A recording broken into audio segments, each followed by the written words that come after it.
Alô, mais uma vez, dia 14 de setembro de 2018, o inusitado programa Pulando a Cerca, que não tem pauta, não tem roteiro, nem censura, é como a vida. Pular a cerca, por quê? Por cima, por baixo, pelo meio, não tem sacanagem. Tem educação, saúde, cultura, lazer, justiça. O apresentador do programa sou eu, Daniel Suturiense, médico, e a equipe toda da UniTV participa do programa. Olha só, então, Inácio Boca de Trombone, fala! Banco daqui, banco dali, banco da acolá. E não se fala em banco da educação. Poderiam criar um banco da educação. E eu sugeriria à nossa professora Pinel, que está aqui conosco hoje, que falasse da possibilidade da criação de um banco da educação. Quem sabe, de repente, ela fosse a gerente desse banco ou a diretora, presidente desse banco da educação. Daniel, enquanto não vem o banco, pulemos a cerca. Então, olha só, o apresentador do programa sou eu, Daniel Suturiense, médico, que já teve AVC, acidente vascular cerebral, e continua no ar. Vamos, pela segunda vez, uma aula brilhante da nossa querida professora gostosíssima, desudíssima, custudiosíssima, professora de contabilidade da faculdade da UF, da Universidade Federal Fluminense, que especializa em auditoria social. Vem pular a cerca, professora Fátima Pinel. Pulou. O tradicional fez xixi? Sim. Então, dia 14 de setembro. Vamos agora falar da prática da auditoria social. A voz é toda da professora Fátima Pinel. Agradeço, né, a participação, agradeço a todas as pessoas que estão escutando, as que não estão escutando, as que estão contra, a favor. E agradeço a todos, agradeço principalmente, né, a Deus, a natureza, aos grandes mestres que nos ajudam, porque quando a gente lida com nós lidamos com esses assuntos tão pesados, sem mestre ajudando, não dá. Sem conexão cósmica, não dá para mexer nesses assuntos, mesmo porque existe toda uma história do nosso planeta, dos universos que estão evoluindo. E tudo que eu estou falando aqui sempre existiu. O povo sempre foi escravo. E agora está um momento, né, de limpeza planetária. E também os universos também estão evoluindo, né, que não é um só. As galáxias, tudo é evolução e a Terra está dentro desse contexto. Né? Porque sem contextualizar, você vai emburricar. Ou seja, você vai se tornar uma pessoa não tem sentido, porque quando você começa a contextualizar o que você faz, você estuda, e sua atitude também, aquela que você recebe dos outros também, você começa a ter uma visão muito mais profunda e muito mais conectada com o cosmos. Sem conexão é impossível fazer um trabalho desse, agradecendo profundamente, sem amor no coração. Porque nós temos que aprender a amar incondicionalmente a todas as pessoas. Então, vamos à parte prática. Então, vamos lá. Quero falar a história da auditoria social rápido, mas eu quero falar sobre o museu. Quando eu falar de seguros, eu falo sobre o museu também. A auditoria social, ela começou nos Estados Unidos. Por quê? Porque vinha uma história de quê? De empresas comandando bancos, né? E o presidente dos Estados Unidos, em 1876, quem quiser ler esse livro aqui, ele diz que não conseguia governar os Estados Unidos. que era governado pelas empresas, 1876. Quando chega a 1907, a mesma situação com Theodore Roosevelt. Ele não gostava das empresas. Quando chega, ele via que quem comandava eram as empresas, conforme eu fiz aquela estrutura aqui para ver qual é o poder do governo. O governo está abaixo de tudo, né? E, quando chega em 1938, o presidente Franklin Roosevelt faz um discurso e pede, por favor, Congresso, me ajude, porque quem governa os Estados Unidos são os oligopólios, monopólios e cartéis do setor privado. Aí ele pede uma ajuda do Congresso, o Congresso cria um grupo, Comitê Econômico Temporário Nacional, para quê? Para estudar a situação econômico-financeira dos Estados Unidos. E aí é um pente fino. Realmente, os melhores expertises foram para lá. Dessas 30 mil páginas, né, e dessas 43 monografias que surgiram, uma delas é a auditoria social. Theodore J. Krebs, o que ele faz? Ele faz uma metodologia para auditar os Estados Unidos e também audita 3 empresas, as maiores empresas. E ele diz que a auditoria social não é o relatório, né, na época era perdas de lucros e perdas, né, se chamava naquela época. Ele diz assim, o que ele estava tentando fazer, né? O que ele estava tentando fazer, o que as 30 mil páginas tentavam, a concentração do poder econômico, né? Então, o que ele faz? Ele diz que o teste ácido nos negócios não eram os formulários não era, aqui no Brasil chama demonstrativo, né, de lucros e perdas. Hoje é demonstrativo do resultado do exercício, aí isso é para contadores, né? E sim o teste ácido nos negócios. O teste ácido é um teste definitivo. O que ele falava, né, na época? O grande sábio, né, Theodore Krebs, que ninguém conhece, nem o economista conhece. Os sábios realmente ficam desconhecidos, né?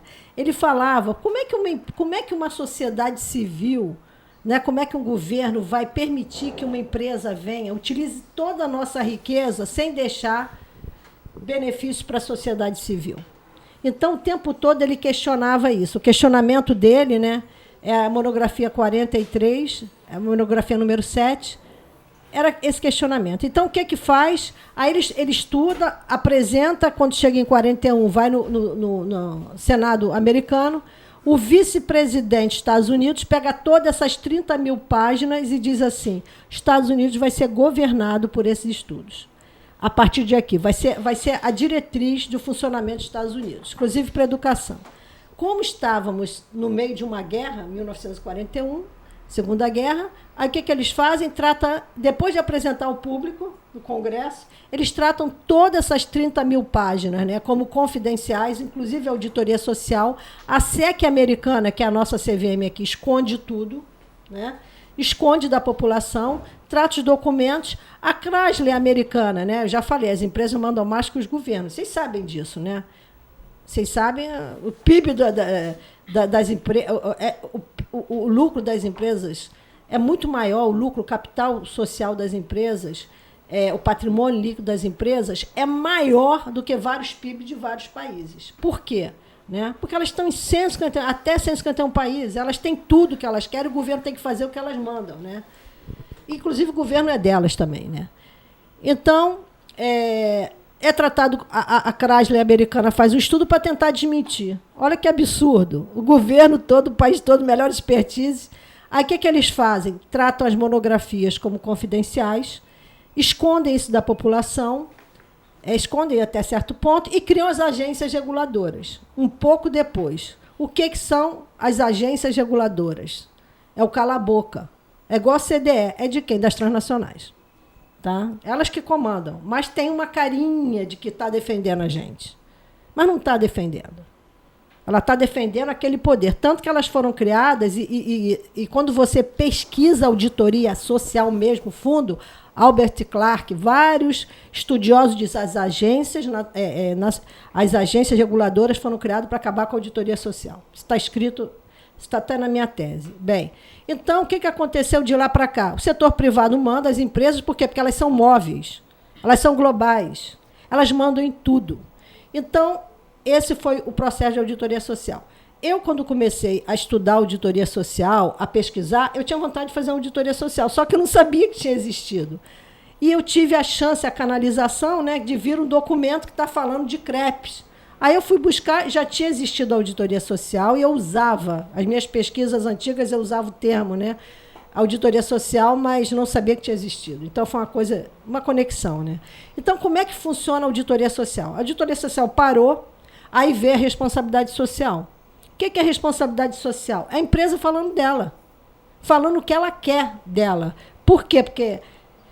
E outra coisa também, a garantia está lá na Holanda. Então, eu vi vários casos de empresas de responsabilidade social que morreram vários funcionários incendiados, que o órgão de segurança da Holanda, o filé mignon sempre é dos países envolvidos, né? E a Holanda é um país-chave, tá? Inclusive do nióbio. O filé mignon do nióbio, o melhor nióbio, foi para a Holanda.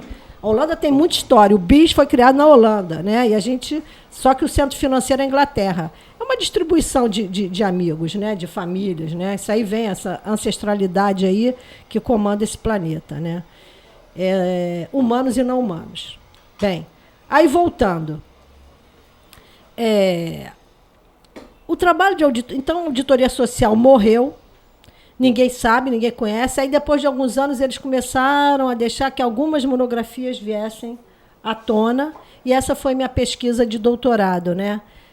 Eu fiz 3 mestrados, então aprendi bastante. O primeiro eu fiz em trabalho à distância, o outro eu fiz sobre as anomalias dos informes contábeis, né? Eu cuidei bastante da área, fiquei um tempo na área de administração das informações, administração de dados de um banco, administração de dados é que comanda toda a informação de uma empresa, né? Que organiza, que comanda, que conhece todo o funcionamento, os fluxos de informação que o banco estava criando, a administração de dados. Né? E também o outro, eu fiz uma crítica aos informes contábeis, esse mestrado, e o outro foi em relação à responsabilidade social também, né? Que eu mostrava a deslocalização das empresas. Primeiro eu estudei a deslocalização do trabalho com trabalho à distância, meu primeiro mestrado. E o segundo era a deslocalização das empresas. Bem, então como é que a auditoria social morreu? Então, o que nós temos é a responsabilidade social, mas o quê? O povo nunca ele é a voz ativa, ele é a voz passiva. A empresa fala dela.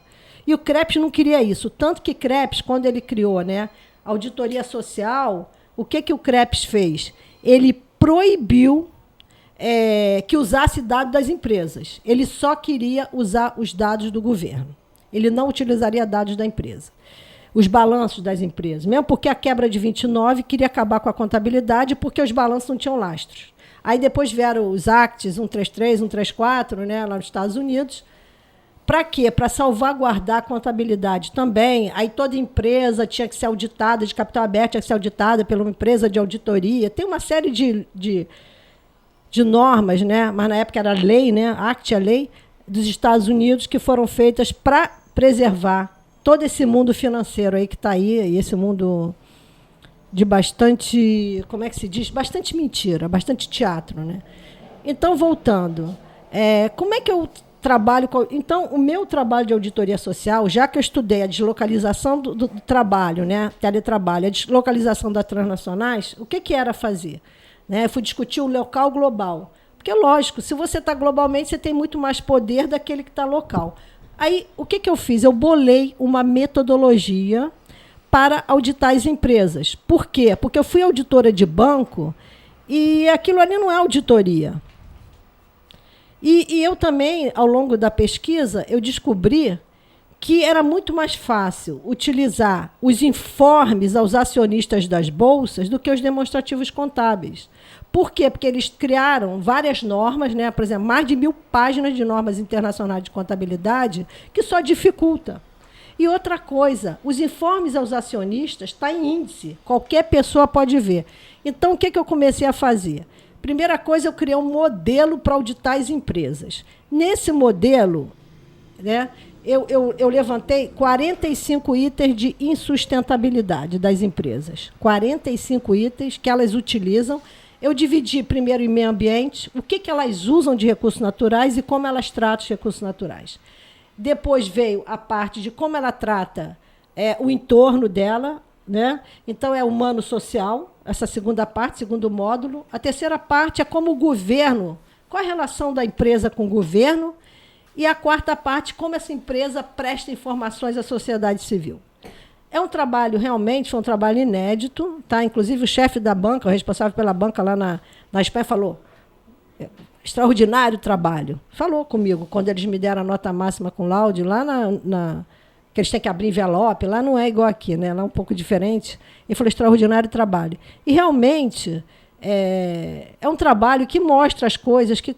Eu não conheço trabalho, né? Lógico que as pessoas fazem o seguinte, elas mostram partes do que ocorre, mas elas não mostram o todo. Eu tentei mostrar o todo. Então, em relação, vamos lá, ao meio ambiente, para terem uma ideia, as empresas... Outra coisa também, a contabilidade ela não relaciona os órgãos com as contas da contabilidade. Então, se a empresa, por exemplo, uma cisão, fusão e incorporação, que nós sabemos, né, é uma conta do ativo não circulante, investimentos, nós sabemos que... Aí qual é o órgão que cuida? É o CADE. CADE, que eu digo, é o CAD, Comissão de Defesa Econômica. Aquele órgão ali, eu aprendi, lendo os livros antigos, que é uma maneira... Só tem 147 empresas, né?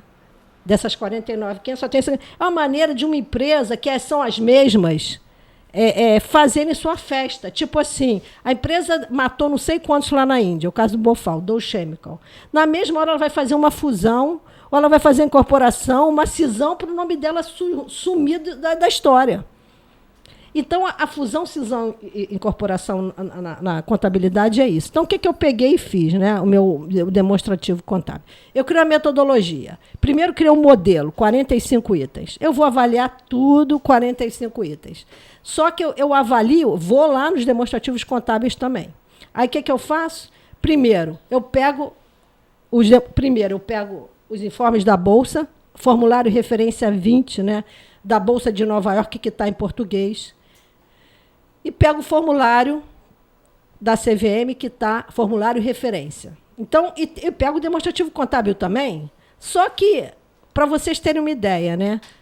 Só no caso da Vale aqui, tem um ano, né? Um ano de demonstrativo contábil, um ano que eu digo assim, quando ela fechou o balanço dela de 31 de dezembro de 2017, no formulário referência, tem 709 páginas. No formulário da Bolsa de Nova York, porque ela está na Bolsa de Nova York, acho que são 184 ou 187 páginas. Ali está tudo, é índice, qualquer pessoa lê. Qualquer pessoa com um pouquinho de vontade vai ali e vai ver os horrores que estão ali. 100 páginas, no caso do formulário de referência, 100 páginas só de processos judiciais. E do BN10-PAR. Vamos voltar ali para falar, então... Aí eu levantei esses 45 itens. Esse foi meu trabalho na tese de doutorado. Eu peguei 4 empresas do BN10-PAR e avaliei esses itens. 45 itens. No caso, por exemplo, o máximo de pontos que elas fizeram em relação ao meio ambiente. Eu estou falando de pontos de insustentabilidade. Como elas tratam o meio ambiente. Então, por favor, funcionário do BN10, né? Porque o BN10 foi criado nos Estados Unidos em 1952. Entendo, né? Agora, funcionários... mas os funcionários são muito gabaritados, tem metodologia, tem crédito. Mas, olha só, peguem lá na internet, não precisa ser funcionário do BN10, não. Pega lá. Essas empresas do BN10-PAR, que eu fiz auditoria nas empresas, escrevem lá. Por exemplo, JBS, vocês sabem quem é, né? Pega lá. Gente, trabalho escravo, desvio de lei de rio, tem metodologia para acabar com a floresta em pouco tempo. Eles estão uma área embargada, não faz mal, vendo gado de outra. Então, o que eu digo assim, cadê a fiscalização? Cadê o BN10, que trabalha escravo? Então, tudo... conflitos com o entorno é o que mais tem. A prestação de contas, elas nunca dizem quem são as cadeias produtivas. E a parte de seguro? Por que essas empresas do BN10-PAR dizem que a brasileira não é brasileira? Que você vai ver na hora do seguro também. O que aconteceu agora? Eu estou enumerando alguns exemplos aqui, tá? O seguro, por que ela faz... O mais alto dela está lá na Inglaterra, Estados Unidos. Por que o Brasil que ela produz? É a mesma coisa as outras empresas. A Samarco também, olha, fez essa coisa do seguro aqui. Mas vamos voltar, tá? Que a Samarco, não estou falando por causa da Samarco em termos de atingir, estou falando da Vale, né? Então, vamos voltar.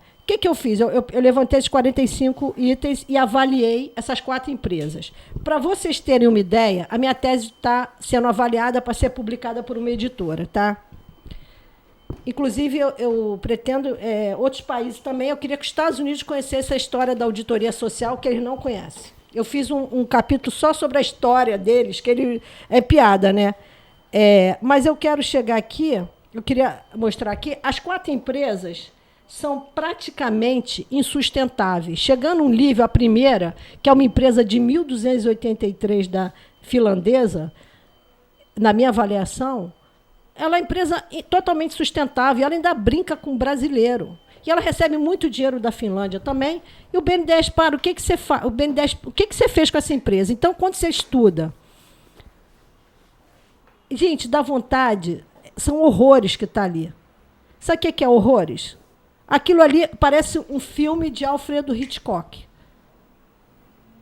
Quando você começa a avaliar. Então, qualquer pessoa pega as empresas que o BNDES... Aí eu peguei também, não satisfeita, peguei as operações diretas, peguei o Finame, peguei também a parte de exportação deles, BNDES para operações diretas, Finame, fui pegando, fazendo uma varredura no BNDES. O que eu vejo? Tá? Eu vejo que o BNDES precisa ser auditado totalmente. Mas tem uma equipe técnica, tem uma metodologia. Essa metodologia não está funcionando no Brasil. Tá? Aí, voltando. Eu fiz as 4 empresas que eu avaliei profundamente, 45 itens, são as mais insustentáveis possíveis. Inclusive, uma está comprometendo a Previ, de quebrar a Previ. Eu não vou nem entrar muito em detalhes aqui, porque essas empresas processam. Tanto que lá na Espanha falaram, não vão botar nome de empresa, porque eles processam, né? Mas está tudo comprovado. Uma tese de doutorado ela tem que ser comprovada. Onde é que eu tirei esses dados? É só qualquer pessoa pegar os formulários 20 da Bolsa. No caso da JBS, ela não está na Bolsa agora, mas ela está lá no formulário referência. E os demonstrativos contábeis. Só que o demonstrativo contábil, aviso aí para a contabilidade, tá? Eles queriam acabar com a contabilidade de 1929. A contabilidade tem que melhorar muito. A contabilidade não está dando informação do jeito que deveria. Por que um informe ao acionista está melhor do que os demonstrativos contábeis? Está direto, qualquer pessoa via. Para que você precisa, então, estudar contabilidade? Lógico que com a contabilidade a análise é mais profunda ainda. Muito mais profunda. Mas você consegue já avaliar as atrocidades. Então, as 4 empresas, a primeira deu quase 80 e poucos % de insustentabilidade, porque eu fiz um estudo matemático multicritério. Análise qualitativa. Por um software, você vai colocando os dados, ele faz a avaliação. A segunda também chega a quase 80% de sustentabilidade. A terceira, que é uma empresa estatal, e a quarta, um pouco menor, que é uma empresa armamentista disfarçada. Tá? Eu fui descobrir isso também nas minhas pesquisas, comecei a ler, aí eu cheguei ao Diário Oficial e diz que a empresa não pode... Ela tem uma série de privilégios. Bem, essa empresa aí, ela foi lá para Luxemburgo, pegou dinheiro emprestado, Operação St. James. É só botar lá Operação St. James, vai aparecer. Operação proibida para os americanos de fazer, então ela vai lá, pega empréstimos milionários. Quando você pega um empréstimo fora, seja no Banco Mundial, FMI, o que seja, mas não é o caso, tá? Esse aí foi no paraíso fiscal de Luxemburgo. Quem vai pagar? Nós somos co-avalistas dessas empresas, e essa empresa é da Previ também. Então, Previ, funcionários da Previ, comece a ver onde a Previ está sendo aplicada, o dinheiro da Previ. Porque eu já vi vários casos de Previ também, estudei também. Está tudo sendo muito mal aplicado. Eu peguei várias Previs. Bem, voltando. Tá? Então, cadê a aposentadoria? E tudo lá para os paraísos fiscais. Voltando, então eu peguei essas empresas, essas 4 empresas, avaliei. E realmente o resultado foi o pior possível. O seguro delas é feito nos países desenvolvidos. Então o seguro aqui é um negocinho pequenininho, mas lá nos países desenvolvidos, ou seja, a empresa é do BNDES, nós contribuímos com essa empresa. Mas por que o seguro maior não está no Brasil, já que a maior produção está no Brasil? Por quê? Porque os países desenvolvidos sempre se beneficiam de tudo. E nós ficamos aqui só sustentando. Agora vamos voltar. Mas isso eu fiz na minha tese. Só que aqui na disciplina de auditoria social, que por sinal esse semestre está com pouquíssimos alunos, quase nada, né, de aluno, tá pouco, mas tendo um já é o suficiente, ter mais de um. O que eu ensino na auditoria social, né? Eu acho que as disciplinas, né, na minha opinião, que estão com poucos alunos, deveriam ser ocupadas pela sociedade civil, não é? Não tem um professor ali dando aula. Sociedade civil tem direito de saber dessas informações e aprender a ser auditor social também. Dia 16 de outubro vai ter um pequeno curso, Auditoria Alcance de Todos. Eu vou dar na agenda acadêmica da UF, eu vou estar no Valonguinho, dia 16 de outubro, um dia depois do professor, às 19 horas. Então, quem quiser assistir, chega cedo, vai ser indicado uma sala. Agora, agenda acadêmica da UF. Agora, que eu vou pegar e vai ser uma sala com data show. Então, vai ser ali, ó, tá aqui, ó, vamos lá. Voltando, tá? Isso aí eu fiz por quê? Porque eu fiz uma tese na Espanha. E é complicado, concorda, fazer. Foi uma tese nota máxima, direito a laude, tudo tinha direito. Mas aí o que eu fiz aqui no Brasil com a disciplina? Primeiro, nós entramos, vamos visitar o CNPJ da empresa. Por que nós não fazemos só isso com as empresas? Vamos visitar o CNPJ da empresa. O CNPJ da empresa, você vai e diz... ali, atividade da empresa. A atividade da empresa você tem que ver dentro do KNAI. Porque o que eu ensino na disciplina? Os alunos saírem só das contas contábeis e irem para os órgãos que cuidam. A gente precisa saber, por exemplo, o NPI cuida de quê? Do ativo intangível. Então, entende? Eu vou pegando as contas, né? Passivo não circulante. Vou lá nos financiamentos do BNDES. O que essa empresa recebeu do BNDES? O que ela está dando? Então, eu faço um casamento com as empresas e os órgãos do governo para ver como está sendo administrada essas empresas. Tá? Aí, como é que eu começo? Começo indo no CNPJ, ver o CNPJ da empresa e vou ver o quê? A atividade dela, no KNAI do IBGE. Vou lá dar uma olhada, qual a atividade? Por quê? Porque aí tem a ver a tributação, a contribuição social da empresa, né, a contribuição sindical, tem uma série de informações, a poluição. Até o meu aluno, engenheiro, Roberto, falou, professora, vai na poluição também. E isso aí também é importante. Falou, ótimo, que eu não sabia, né? A gente aprende mais do que ensina, na verdade, com os alunos, né? E o que acontece? Eu vou lá ver se bate com a atividade da empresa. No caso, o que nós vimos? A CBMM, que é uma empresa do Nióbio, ela é de Araxá, é a empresa mais rica do mundo. Mais rica do mundo. É uma empresa brasileira de capital fechado.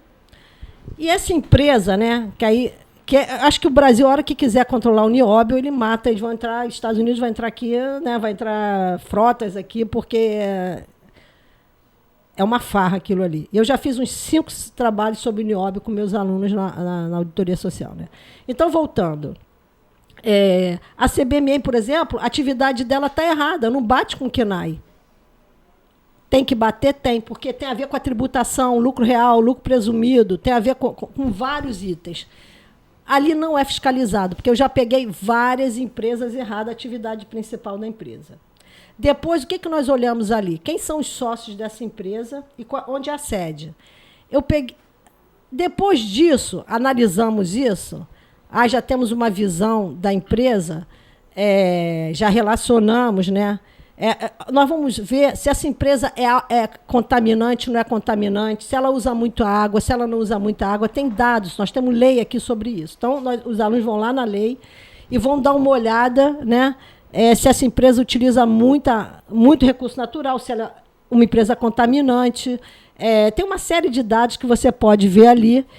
E a empresa, também nós vamos observar isso. Por quê? Porque a gente está analisando essa empresa. Por exemplo, no meu modelo de auditoria social, a empresa que ganha maior pontuação de insustentabilidade são as contaminantes. Porque elas podem matar uma população em 5 minutos.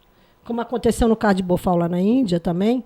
Rapidamente, no caso, tem vários, Chernobyl tem várias situações assim, né? Que lá foi um vazamento de pesticida. Então, dali, olhei, tá. Aí, o que nós vamos fazer? Só que tem empresa, o Shell tem mais de quase 1.000 CNPJs. Isso deveria ser proibido, tem que ser um CNPJ.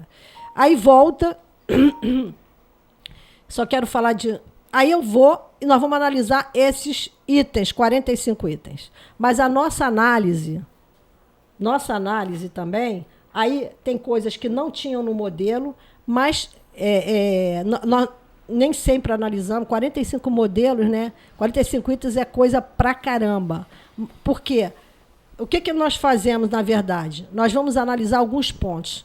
E um dos pontos que, depois da minha tese, eu fui vendo é a parte de seguros também. Essas empresas, já falei, Brasil, por favor, veja agora o seguro, porque eu tenho batido nessa tecla demais do seguro. O seguro é estratégico. Eu vejo que essas empresas fazem seguro para proteger o seu negócio. Entende? As mercadorias em trânsito, mas não faz nenhum tipo de seguro, ou faz um seguro baixíssimo para proteger o meio ambiente. Então, empresas governamentais, Petrobras, que eles querem acabar com a Petrobras, vejam como está a gestão de seguro. Todo brasileiro hoje precisa ver como está a gestão de seguro da sua empresa. Isso é número 1, porque eles querem acabar. Se eles querem acabar com as empresas, a melhor coisa faz um incêndio, igual fizeram com o museu. Olha, coisa estranha em relação ao museu, sabe? Muito estranha. Primeiro que o presidente do IBRAM se demitiu 2 dias antes do incêndio. Por quê? Eu acho que tem que se apurar isso. Segundo caso, como um prédio daquele não tem seguro? Eu queria que alguém explicasse para mim, cadê a gestão? O que eu quero dizer é o seguinte, o setor privado ele interfere para que o setor público não funcione. É isso que eu vi claramente. O setor privado não quer que nenhuma empresa brasileira funcione. Nada brasileiro pode funcionar para quê? Para nós falarmos mal das empresas, de todo órgão, para poder privatizar, e eles passam a controlar totalmente. Então, é uma estratégia. É uma estratégia de controle, tá? Que nós temos que prestar atenção. Então, o seguro é fundamental. Eu não aprendi isso na faculdade, que o seguro era estratégico, mas eu vi na minha pesquisa, eu fui descobrir que o seguro é estratégico. Porque eles estão protegendo o quê? Inclusive, você vê... quando você estuda a parte de seguro, né, das empresas, você vê o que ela interessa mesmo. É igual orçamento também. Porque orçamento, quando você vê o orçamento de uma empresa, você vê onde ela vai investir. Lá no banco tinha esse negócio, né? As pessoas, se você quer sair de um... eu quero fazer muito curso, então vai para uma área que você vai ter bastante investimento, você vai ter chance de estudar, ter uma série de coisas. Mas essa estratégia de tudo que ocorre, que a gente tem que começar a prestar atenção. Então, peço a todo brasileiro que veja como está. Porque o setor de seguro é sempre beneficiado, os países envolvidos também, os anglo-saxões. Quando você vai estudar os seguros, então eles não querem, por exemplo, alguns seguros eles não querem. Seguro de meio ambiente, ele pode inviabilizar uma empresa. É um seguro, imagina, né? Então, eu acho que a gente tem que ir atrás de seguro. Petrobras, por favor, veja o seu seguro, porque a gestão não vai ver. A gestão é para quê? É para privatizar. Então, eles vão fazer tudo para não ter. Acaba com o museu logo. Quanta informação tinha dentro daquele museu? Vocês já pensaram nisso? Então, a falha é de todos. Todos. Voltando, tá? Voltando aí com a parte de... Então, o seguro é visto. É necessário a água. O planeta Terra está sem água doce. Não tem água doce. As empresas consomem 92% da água doce, sabia? 92%. Cadê o pagamento? Eu quero ver. Nós estamos procurando pagamento. E o Brasil tem mais água. O Brasil é o país que tem mais água doce. Inclusive, é uma coisa engraçada. Você pode perguntar a qualquer brasileiro. O Brasil não sabe responder. Eu vou na praia, às vezes, andando, eu vou perguntando para os garotos que estão jogando bola ali, eu pergunto, ninguém sabe nada. Nós temos o maior aquífero do planeta. Walter do Chão, Amazonas, Pará e Amapá. O príncipe Charles adora visitar. Por quê? Por que a mídia oficial não coloca ele quando ele aparece lá? Por que eles vivem ali? Tá? Eu quero perguntar isso. Então, água doce, não tem água no mundo. Não tem, porque teve a Expo Saragossa, que eu participei 3 meses lá, e o que acontece? O mundo está sem água doce. Mas dessaliniza. Desalinizar gera tsunami. Eu fiz um curso de dessalinização, tinha uma equipe da Alemanha que falou que o tsunami de 2004 foi provocado por causa do lixo, do resíduo tóxico da dessalinização. Dessalinização existe desde antes de Cristo, mas tem que ser em pequenas quantidades, porque senão você pode provocar, porque você tem que enterrar o lixo, o resíduo tóxico da dessalinização a 5.000 metros de profundidade. Por isso que a água, além de sagrada, né, é séria. E aqui no Brasil, os melhores... Olha, o Banco Mundial chegou aqui e disse assim, o Aquífero Guarani, só quem mexe é uma empresa canadense e israelense. Proibiu os brasileiros. Você viu alguma coisa falando sobre isso? Sabia ou não? Ninguém fala. Ninguém fala. Eles queriam criar o Aquífero Guarani, queriam tombar como patrimônio universal, o embaixador dos Estados Unidos. Aí os cientistas daqui correram e fizeram um Aquífero Guarani transfronteiriço e não foi permitido porque não existia esse tombamento quando tem fronteiras diferentes. Tá? O que eu quero dizer é o seguinte, os caras sabem tudo sobre o que nós temos e os brasileiros estão dormindo em berço esplêndido. Então, a água é do Banco Mundial. E eu fiquei lá na Tribuna de Água, na Espanha, Expo Saragossa 2008, vendo como o pessoal do Banco Mundial está junto. A África toda do lado. E aqui no Brasil também tinha um cara do Banco Mundial que eu dei uma bronca. Ele falou dados errados sobre água doce. O Brasil, existe de toda a água do planeta, 3% é água doce. Desses 3% de água doce do planeta, só tem isso. Não vai ter uma gota a mais nem uma gota a menos. Ela muda de estado, a água, mas não tem mais como aumentar a água nem diminuir. De 3% da água doce, 12% está no Brasil. E o Brasil, a água está na Amazônia e desce. Descer água é facílimo. Nós temos o Alter do Chão, Amapá, Pará e Amazonas. Temos o Aquífero Guarani, que 60% é nosso. E cadê alguém que esteja cuidando do aquífero? Ainda querem privatizar. O que é privatizar? É matar a gente. Vão matar a gente. Aí, quem comprou as melhores partes do Aquífero Guarani? Coca-Cola pegou Santa Bárbara do Sul, que é uma parte superficial. A Nestlé pegou São Lourenço. Eles estão acabando com a água. Eu vejo assim, né? Como eu vejo o Brasil. Ninguém está cuidando de nada aqui. Tá todo mundo... O IBAMA cuida assim. Eu vi muita coisa séria do IBAMA, mas não adianta autuar, porque o Judiciário perdoa. Então, a água está jogada aqui. Eles não pagam os 92. Você acha que nós precisamos de uma empresa vir aqui envasar a água? Que brasileiro é esse que permite doar sua água? Isso não é isso aí não é humano, gente. Isso aí é uma doença. A pessoa está doente. Permitiu uma Nestlé acabando com a água. O pessoal mais idoso de lá sofre muito. Olha, eu conheci aqui 2 ativistas da Nestlé que vêm aqui para lutar contra a Nestlé. Imagina, os suíços também, porque os suíços também tem gente muito séria ali. 2 ativistas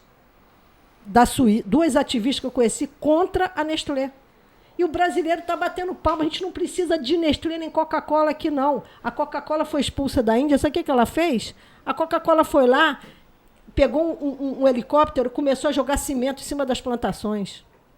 São perversas. Eu espero que a minha tese seja publicada e mostrada, porque eu peguei cada caso desse. Aí vamos lá. Agora, a água é isso. Os Estados Unidos tem problema de água? Tem. Por quê? Porque os Estados Unidos tem que subir a água. E eu tive a oportunidade de escutar, dentro da Tribuna da Água, o consultor americano pedindo perdão ao povo chileno por ter privatizado a água do Chile. Ele disse que a coisa que ele mais se arrepende foi isso. Agora temos que ir rápido. Tem uma coisa também, vamos para o setor mineral. Nós temos o menor royalty do mundo. Do mundo, as empresas não pagam. Pega lá Vale do Rio Doce, informe de referência, essas 100 páginas lá de processos judiciais, elas não pagam. Elas não pagam royalty. Aí o que o Brasil faz? Acaba com o DNPM, Departamento Nacional de Produção Mineral, sabia? Ou seja, aí eu peguei com meus alunos também, falei, vamos lá, vamos pegar esse DNPM aí e vamos ver, porque o setor mineral, ele corresponde a 4 ou 7% do PIB, eu não me lembro, tá? Se é 4 ou 7% do PIB. Desses 4 a 7% do PIB, eu falei, vamos ver aqui, porque é impossível ser esse valor. Isso aí é porque ninguém nunca bateu a importação e exportação, porque tem o inventário mineral do DNPM, E eu andei utilizando com os alunos. Pena que nesse semestre também está com pouco aluno, no semestre anterior também estava com poucos alunos. Por quê? Porque os alunos têm ido pouca aula na universidade, que é um assunto que a universidade tem que discutir. Eles começam a trabalhar, não tem tempo. Então, tem uma série de coisas aí em relação a isso, né? Também é uma matéria puxada, né? Que eu digo assim, né?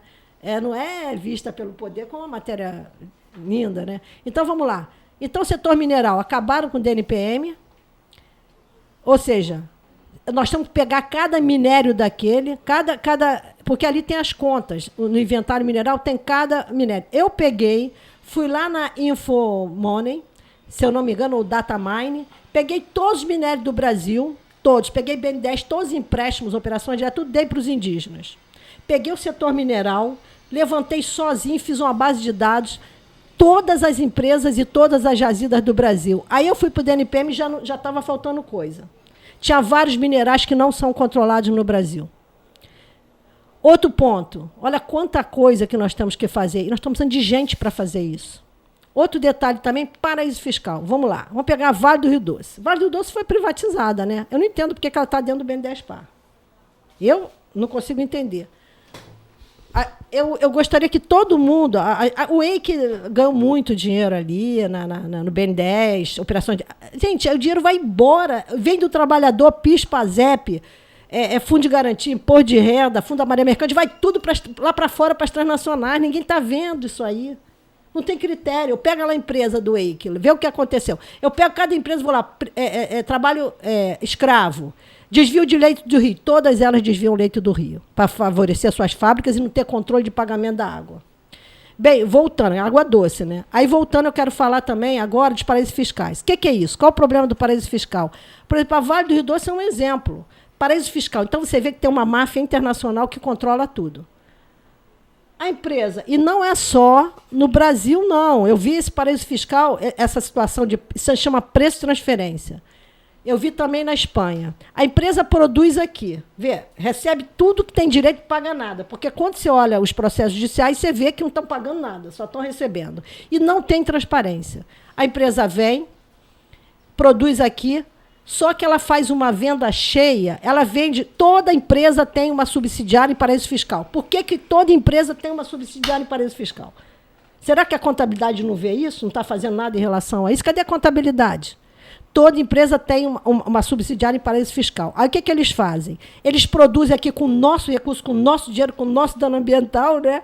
E vão vender aonde? Aí vende para a subsidiária a preço de transferência por R$10, um exemplo, sei lá, a tonelada do aço.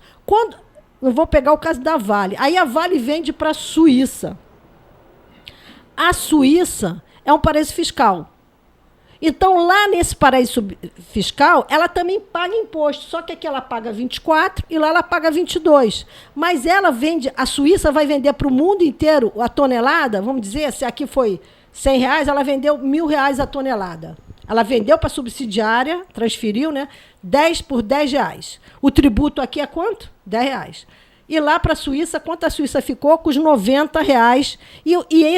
Ou seja, a Suíça vai vender aquele minério que nós produzimos lá por R$100. 10 foi o custo dela, né? Foi o que ela recebeu, que ela pagou por aqui. Então, ela vende para o mundo todo. O imposto é mínimo, ou seja, é mínimo não é mínimo. Aqui ela paga 24%, exemplo, então ela vai pagar 22%. Porque ela faz um acerto com o governo da Suíça. Quanto é a sua receita anual? Está em cima da hora, mas eu queria terminar de explicar isso, porque se eu for rápido não vai entender. Vamos lá, vamos começar. O governo suíço chama aqui a empresa e diz assim, a Vale, qual é a sua receita anual? A minha receita anual, eu estou dando exemplos, tá? São 50 bilhões. Quanto você paga de imposto? 24. Então, você vai ter uma receita aqui, você vai ficar aqui com a gente, vai ter um escritório aqui, né? Vai ter um prédio aqui, vai ajudar as universidades a funcionarem, né? Vai ajudar as universidades a funcionarem. E o que eles vão fazer? O Brasil vai vender para essa subsidiária lá na Suíça, a Vale vai vender por R$10, e esses 90 quem vai vender é a Suíça. Ou seja, R$ 100 a Suíça teve 10 de custo, R$ 90 é o preço de venda. Os impostos lá da Suíça, igualzinho, imposto municipal, imposto federal, imposto estadual, né? Municipal, estadual e federal. Vai ganhar esse imposto. Concorda? Aí o que acontece? Aí quem ficou com dinheiro? Quem produziu nada? Porque eles só querem serviço. Como é que você mede um país desenvolvido? É que a maior parte da população atua no setor de serviço e na parte industrial tem que ser alta tecnologia. Porque a baixa tecnologia, aquela que estraga tudo, é aqui. E eles não deixam nós desenvolvermos tecnologia. Se tentar a universidade, eles desenvolvem aqui, mas patenteiam lá fora. A patente não fica aqui no nosso Brasil. Por isso as universidades deveriam ser proibidas de trabalharem para empresas de fora, para Banco Mundial, para tudo. Porque, no final, as patentes até da Amazônia estão tudo lá fora. Tudo patenteado lá fora. Aqui se produz patente, sim. Inteligência, tudo. Mas aqui fica tudo lá fora. Aí, voltando, eu quero ser um pouquinho mais claro com o preço da diferença. Então, vendeu para a subsidiária. A subsidiária da Suíça vai vender por 100. Nós vendemos para ela por 10. Então, nosso tributo é sobre 10. Só que o Ministério da Indústria e Comércio, Exportação, sabe o que ela diz? O maior comprador do minério do Brasil é a China. Mentira, é o maior comprador da Suíça. Mas o minério saiu daqui. Ah, ele saiu daí? Sim, fisicamente o minério saiu daqui. O que significa? E vai tudo por trem, depois navio. Ah, tá, mas que maravilha, né? Poluiu tudo. Além de ter todas as concessões do subsolo brasileiro, ainda tem a concessão das malhas ferroviárias. O povo anda de ônibus, de avião, mas não anda de trem. Porque para as matérias-primas, para beneficiar os senhores lá, que estão os donos do mundo. Então é isso. Aí o Ministério da Ciência e Tecnologia, o Ministério da Indústria e Comércio diz assim, não, mas a Vale produziu maravilhosamente bem, vendeu para a China, mentira. Quem vendeu foi a Suíça. O Brasil vendeu foi para a Suíça. Poluiu tudo aqui porque a mercadoria sai daqui. E isso ocorre em várias empresas. Ah, é só a Vale? Não. Porque cadê a fiscalização? O seu Fernando Henrique proibiu a Receita Federal de fiscalizar grandes empresas. Ele com o Everardo Maciel. Tem uma coisa chamada mandado de procedimento fiscal. Para auditar a empresa, tem que pedir permissão a Brasília. Aí pega os pequenos, sempre os pequenos, nós, seres humanos, povo, que mantemos todo esse sistema de roubalheira internacional funcionando. Nós.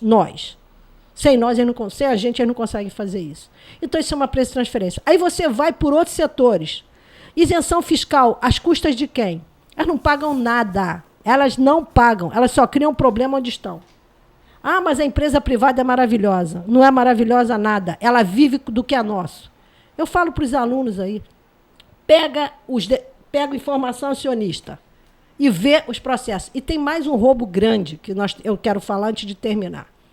Se chama Conselho de Administração, Conselho Fiscal. Eu gosto de ver notícias de mineração, porque eu pesquiso, sabe? Eu gosto de contextualizar. Então, fui em notícias de mineração e vi que os funcionários da Vale, os conselhos, não funcionários, os conselhos da Vale ganharam 5 vezes de aumento. Aí isso foi criticado, altamente criticado em vários locais. Quem paga? Nós, né? BNDES, né? Participa. Ah, um detalhe, isso. Então, você já viu o currículo dessas pessoas? De comitê de auditoria, conselho fiscal, os comitês. Eu vi um cara responsável por uma área energética, o cara é pediatra do comitê de auditoria.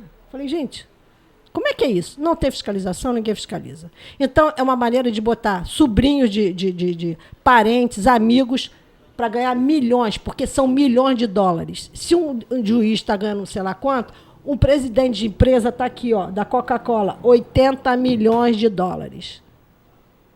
É isso, gente.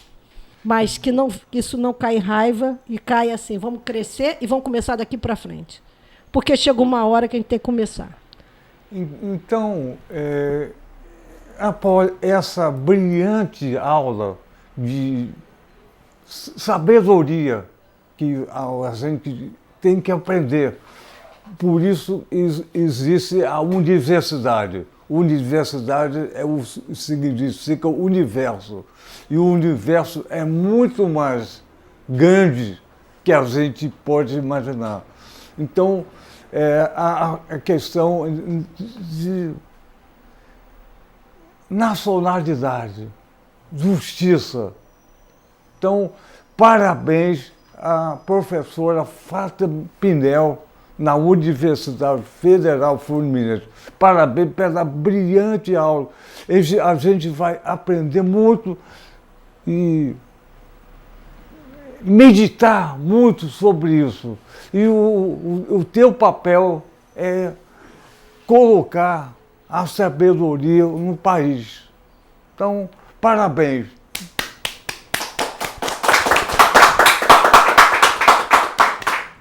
Vocês pulando a cerca com vocês, mais uma vez. Vamos falar mais uma Pode. vez? Antes de encerrar, eu queria falar sobre o setor elétrico, que eles estão tentando privatizar. Eles puseram os formulários da Bolsa em inglês, é o único que está com formulário em inglês, da Eletrobras. Outra coisa, esse livro aqui fala da corrupção, eu não sei, tudo que fizeram lá com aquele setor nuclear, que a Alemanha se deu muito bem, mas eu quero comentar isso, né? Que é necessário, o setor nuclear, o uso domiciliar de água não, o uso domiciliar de energia é 10% no Brasil. Para que tanto dinheiro do BN10? Eu fui lá no BN10 e levantei. A maior aplicação, o maior investimento do BN10 é no KNAI, eu fui lá no KNAI. Quem quiser vai lá no BN10 KNAI. É o setor de energia. Por quê? Porque o dinheiro vai todo para lá. Isso é ordem de fora. Nosso país não é um país independente. Então, por que privatizar o setor de energia? Porque energia, água, tudo isso é estratégico. Nós não vivemos sem isso. Já pegou a aviação toda e privatizou, estão privatizando tudo. Eles estão criando uma maneira da gente não conseguir sair daqui nesse mover.